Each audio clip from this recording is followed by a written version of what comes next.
Hi, good morning everyone. I'm Sam. Currently this morning, I'm with business coach Imran, and I'm here today to actually conduct a video interview with him and asking him what are some secrets to success. Imran, could you just share with us some of those things? Maybe? Hey Sam, thank you for even agreeing to come in to record this interview today. Really much appreciated. Now, on the way into the office today, I thought, what were going to be some of the principles of success that I could share with you? And I said, we've got to condense it into steps so that people who are just starting out in the entrepreneurship journey, in the business journey, can also kind of draw inspiration from these steps of success. And so I came up with 6 steps of success principles. And the first one is very close to my heart because I'm the youngest guy in the family. Okay. And I was the most rebellious boy in school. Okay. So I'm not saying that you must be rebellious to succeed. What I'm saying is that you've got to be radical. So not rebellious for no reason, but radical. Now, why radical? Because if you do the things that most people do on a daily basis, you will end up like them, mediocre. Now, if you want to take it a step further and do even better than everyone else you know, you've got to then look at the things that people are doing usually and ask yourself, what is it that I can be doing differently from all of them and perhaps get a back door to success? So being radical is really considered one of the most important factors that I would attribute to success, even for me and for some of my students. They always have to be radical. So I would say, okay, so you're the person who sells cupcakes. How can you be radical and overtake everyone else? Because if you're just selling cupcakes, you're just, a commodity. You're just one person out of the 555 people who are also selling cupcakes. And so I challenge them. I say, is there a niche that you can go inside? Can you be radical? Can you perhaps, instead of just selling the cupcakes, can you create a story behind your cupcakes? How can you be radical with that? Like KFC, they have Colonel Sanders. McDonald's, I don't think they have Ronald McDonald's, yes. Okay. But Famous Amos here, the Amos guy, which I'm sure isn't a true story as well. But the point is that they were radical in the way that they approached their marketing. They were not just selling products. They were selling the processes, the romantic story behind things. So again, number 1, be radical, be different. If you be the same with everyone else, you're just being mediocre. Okay. That's the first step that I find is critical. Again, the second step is, and then this is also close to my heart. I've never considered myself to be a leader back then. Even 4 years ago, I've never wanted to be a leader. I've never wanted to be in the limelight. I've never wanted to lead. All I wanted to do was coexist. Shy guy, yeah? Shy guy, yes, you're right. I just wanted to coexist. Believe it or not, I was a shy guy. Coexist, blend into society, just create whatever I thought was my role in the world, which was just to do what I wanted to do. And then one day a mentor came to me and he told me, Imran, everyone, 95% of the human population are by nature followers. Yes. 95%. The 5% are the people who are not born leaders, but everything is learnable. Those are the people who want to become leaders to lead the 95%. Okay. And then he looked me in the eye and he said, Imran, would you rather be in the 95% or in the 5%? So I thought about it and I said, wow. You remember my first principle was be radical? Right. I said, hey, I can be in the 5%, means I'm radical, I'm different from the rest. So I said, I'm going to graduate and I'm going to learn as much as I could in order to lead other people so I could be in that 5%. So that's one more, I think, secret to success in entrepreneurship, is to lead rather than to follow. Okay. Be a market leader, be a trendsetter, be the person who does it first before it's even fashionable. Right. That's the key, that's the second key. The first one to break through. Yeah. Okay. That's right. And the third principle to success, is what I call investing in knowledge. I mean, let's be frank. We invest in nice restaurants. We invest in nice clothes. We have MacBooks. Everyone has an iPhone. Okay. The question that I have to ask you, if you're watching this video, when was the last time you actually even bought a book and finished reading it from end to end? Invest in learning. Invest in learning. Like I tell people, and people don't believe me, I'm a dropout 3 times, twice from university, once from Singapore Polytechnic, and I made National Library my university for 1 whole year. For 1 whole year, I made National Library my university. Level 8 for marketing, level 9 for sales or something, I can't remember, at Bugis Library. And so I invested and I bought books and I learned everything there was to in order to be able to succeed. So here's the key to success in a way. I sat down, I wanted to do a business, an art gallery at the time. So I told myself, what were some of the critical success factors that would lead me to have a successful art gallery? So I said, oh, okay, that's easy. Number 1, I've got to learn how to create a website. So that's what I did. No, there's no one who would do a website for less than 5K at that time. And there was no Weebly or Wix. Lucky you. Right? There was no Weebly or Wix at that time. So I said, okay, I've got to go and create my own website. So I went to the library. I picked up books on Joomla. I can't remember. Maybe all those WordPress. All those coding stuff. And I learned everything from scratch. Like I said, everything is learnable. Wow. It's whether you want it or not. Okay. I mean, rather than pay 5K, I can learn it and now I can do it. So that's what I did. I learned everything there was about websites. And then I got stuck. I was having a website, but nobody was coming to my website. It's like getting a good restaurant. Traffic. Nobody comes to the restaurant. Yeah, there's no foot traffic coming in. So I said, I've got to learn to build traffic. So I went to the library again. I learned everything about Google marketing. I learned everything about SEO. And I learned everything about classified marketing, flyers marketing. I read. Wow. Everything is learnable. Again, Okay. I was unlucky in a way. I didn't have a mentor. Okay, and after I got traffic to the website, it was good. I was getting a bit of inquiries, but I was saying that for every 100 people who were visiting my website, I was only getting about 3 or 4 phone calls. Okay. And so inside my little tiny mind, I was asking myself, what's happening to the 96 or 97 people? Why did they decide not to buy? You see, when they decide not to buy from me, surely they buy from someone else. What's wrong with my website? And I sat down and I found out that there's something called persuasive sales copywriting. And I went out there and I read 30 books, 40 books on copywriting. I practiced. Everything is learnable. So now I have a website, I have traffic, I have a copywriting on my website that's giving me about 10-15% conversions. I was happy. Okay. But then I was getting really sick and tired. I had to invest in my knowledge, right? Right. I said, what can I do to serve the community in a larger way? Oh, that means I can't be the only guy. I can't be a Mickey Mouse one-man startup show. I got to hire people. So I hired a few people for the business. I had to learn on how to hire, on how to motivate the staff, how to incentivize the staff. Everything is learnable. So I learned and I put someone there. See, but the key is that I invested in knowledge. I either invest money or I invest my time and effort.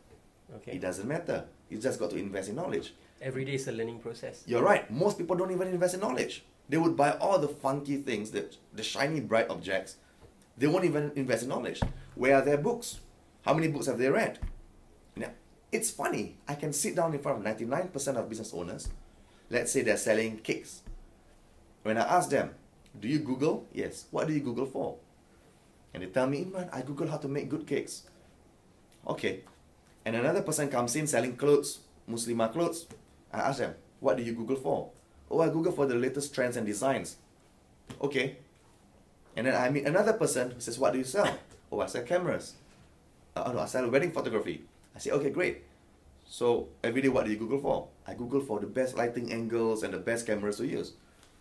And I look at them, I literally smack my hand on my forehead and I say, you Google for all those things that make you a good good technical person at what you do, good at baking cakes, good at taking photos, but you didn't even bother to Google for how to sell cakes, or how to find clients for photography, or how to sell clothes online. No one ever Googles that. Everyone focuses so much on the technical side, they invest in that side, they don't invest in the other type of knowledge, which I will cover in the number 6 point later. Okay. That's number 3. Number 4, networking. We hear the term networking used all the time, loosely. Hey, where are you going? Networking event. I give away my cards, and I actually have friends on Facebook who are very proud that they have 1,000 business cards, and they finish giving it out within 2 weeks. I'm like, what? So what? Who gives a damn? Who gives a damn that you're giving away your name cards if you don't have value? When I was younger, I was a keyboard warrior. I was hiding behind the PC, learning as much as I could. I wasn't going out. Was that a mistake? I don't think so. Because in the time that people were going out networking, bullshitting, sorry for the language, they were giving out their cards, but they were not giving value. If you notice at networking events, 95% of people are just pitching and selling their stuff. They don't care about what other people want. 95%. Not getting to know one another, you mean? Not getting to know one another, not knowing whether it's a good fit before proposing a plan or a solution. Just selling. Everyone's just pitching. That's so frustrating for me. So I said, I'm not going to be one of those 95% people. I said, I'm going to learn as much as I can. And I'm going to build as much value as I can. So next time when I go out networking, I can then go to someone and offer him or her my value. Does that make sense? Yes. I don't want to network before I have something to offer everyone in the room.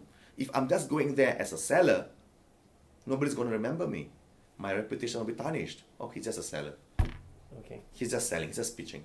But I thought, what was the one value that I could give to everyone before I even went networking? I said, hey, I'm good at marketing, I'm good at sales. So I went in there and all business owners, and when I network, I always offer them, hey, I think you should do this, I think you should do that. And they appreciate it because I'm not coming in from the angle point of just selling, but I'm contributing to their growth. Does that make sense? Yes. So network by all means, yes. But you must always keep in mind, you must have value before you network. People need to know what you can offer them rather than being shoved down the throats what you have to sell. Sam, completely what I wanted to say. People have to know what you have to offer them, and you actually have to offer them and do something good for them first before even shoving anything down their throat.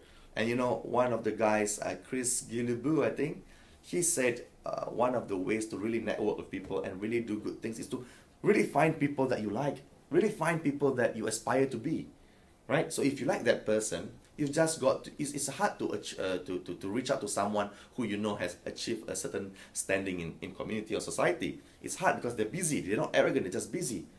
But what if you went to the website, or what if you saw some of the photos or videos were not done properly and you were a camera person?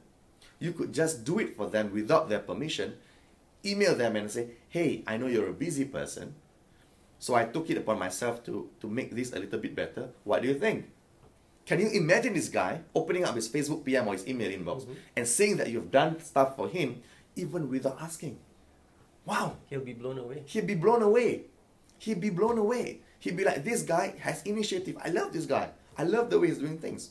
So like Chris Gillibu said, you need to be like a shower fountain for the people above you. You need to be able to support the people so that they can then look down and say, who's supporting me? Who's pushing me up? Ah, it's that guy. And he's going to reach out to your hand and say, let me bring you on this journey. I see it everywhere. Okay. I see it everywhere. I see great people, and I see their disciples, and I see their mentees. They all grow together. A rising tide floats all boats. But when you network, you've got to support others first before serving yourself. I see. Does that make sense? Yes? Yes. I think that's a very powerful tip that you just gave in terms of growing together in the business aspiration that you are headed for. Yes. I think that's really important. A lot of people don't realize that. They go out networking even without knowing what their true value is to the world.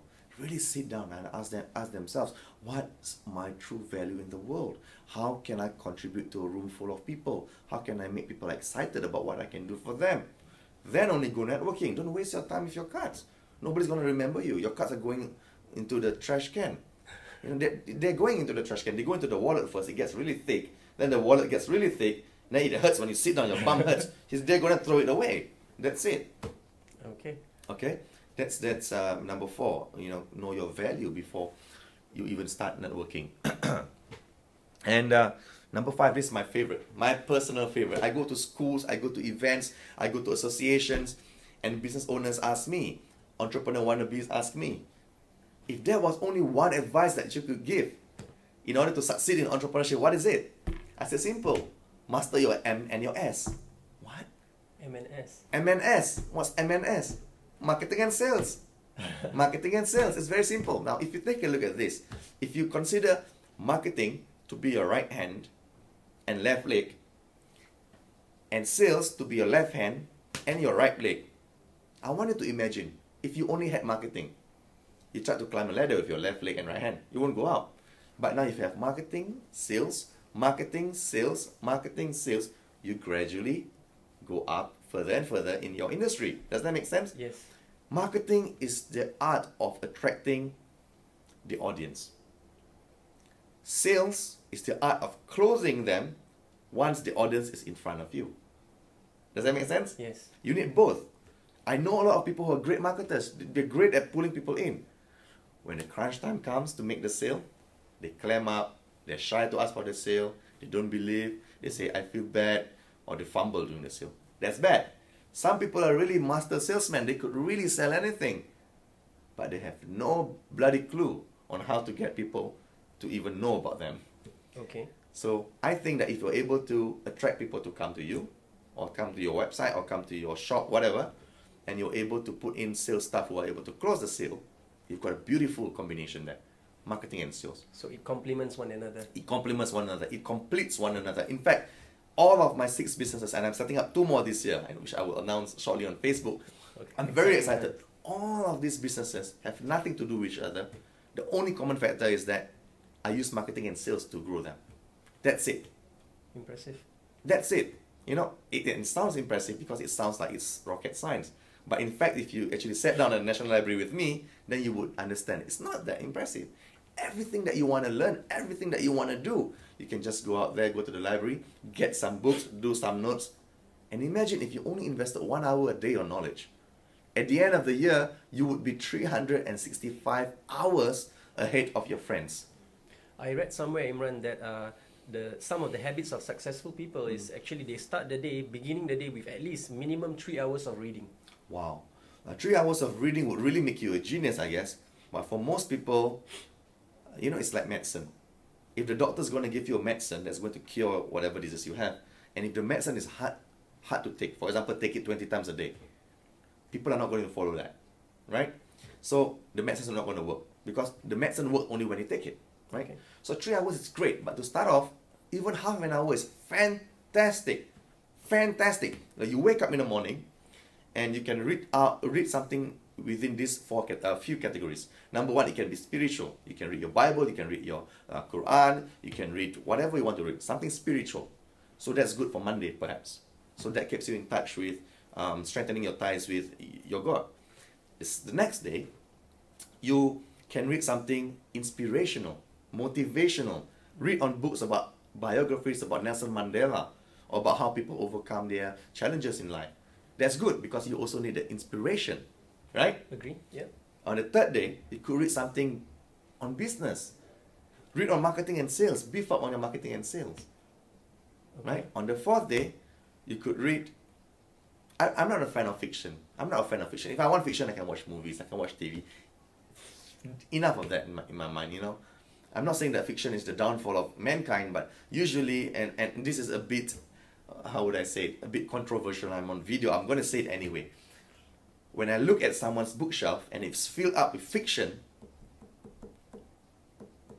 I think I know they're usually not entrepreneurs. That's it. You know, I'm not saying it's good or bad. But if I look at someone's bookshelf and it's full of self-development, sales, marketing, business, biographies about Nelson Mandela, spiritual books, you know, new age books, like meditation books, then I think I can predict quite well that the person is an entrepreneur and a successful one at that. Because let's face it, when you go to the airports, you travel around the world. Right. Now, usually successful people travel around the world. Maybe they're running their own business. Maybe their company values them so much that they're sending these employees over to other countries. But they travel a lot. So successful people travel a lot, yes? Yes. Now, if successful people travel a lot, take a look at the bookshops in the airports.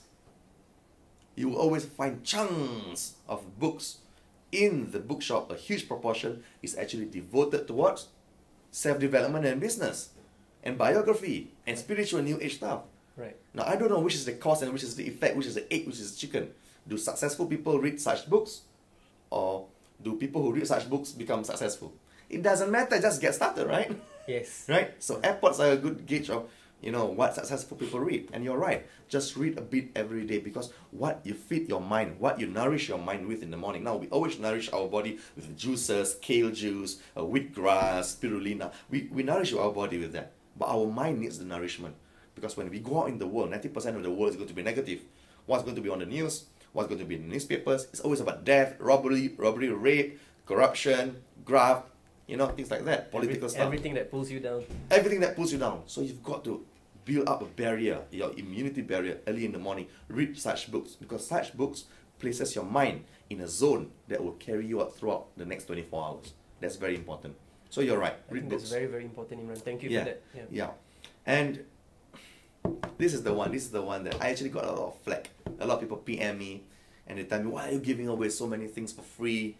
You know, you're spoiling the market. I don't care, guys, I don't care. The thing is that you've got to raise the bar in your industry.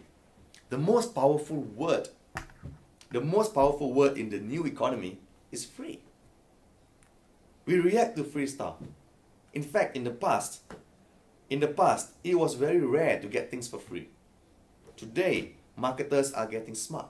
They use free first, up front, as a loading spring. Right? And so consumers have begun to expect something for free. This is the new standard. This is the new baseline. I'm not saying that you're pushing the free line. No, this is the new standard now. Wow, I realized that.